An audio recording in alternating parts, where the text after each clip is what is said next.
Dobrodošli na današnji novinarski konferenci po današnji seji rektorske konference. Zahvaljujem se vam za to, da ste se odzvali našemu povabilu. Predajem besedo predsedniku rektorske konference, profesorju dr. Draganu Marišiču. Izvolite.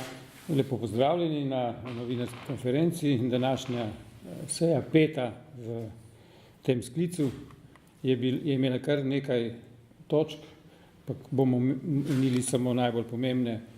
Ključna, po mojem mnenju, je bila razprava v zvezi z vprašanjem novega zakona o visokem šolstvu in novega zakona o razvojni in raziskovalni dejavnosti, za katera rektorska konferenca še vedno meni in vztraja pri stališču, da je potreben enovit zakon, ki bo urejal vprašanje delovanja univerz in raziskovalnih inštitutov.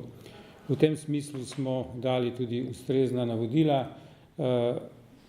komisijama rektorske konference, ki se ukvarjata z zakonom o visokem šolstvu in pa zakonom o razvojni in raziskovalni dejavnosti, nadaljujeta sinergično v tej smeri.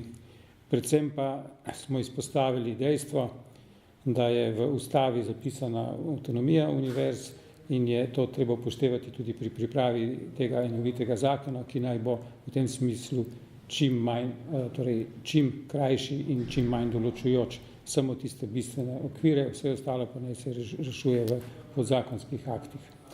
Druga pomembna točka, o kateri smo se pogovarjali in sprejemali odločitve, je vprašanje nove prijave na instrument Teaming znotraj Horizonta 2020, kjer smo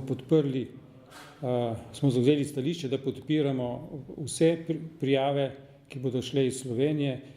Dali smo pa neke vrste napotek oziroma željo, da se celotna Slovenija združi pri teh prijavah in poskuša dobiti, tako kot je s konzorcijem Univerze na Primorskem v prvem sklicu uspelo dobiti projekt, da tudi v naslednjem sklicu v Slovenija dobi vsaj en projekt. Običajno je namreč tako, da en projekt na državo približno pride.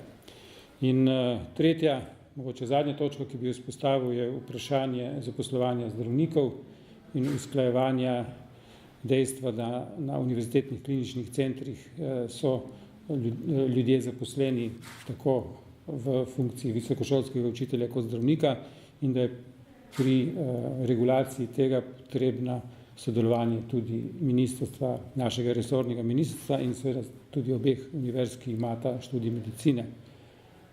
Mislim, da je še čas, da se to uredi.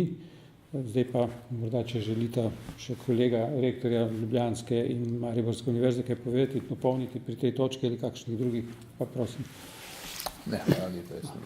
Hvala, rektor je povedal vse, kar je potrebno. Evo, to je to. Kratko in jedrnato. Hvala lepa. Hvala tudi vam, da ste se odzvali našemu povabilu. Srečno.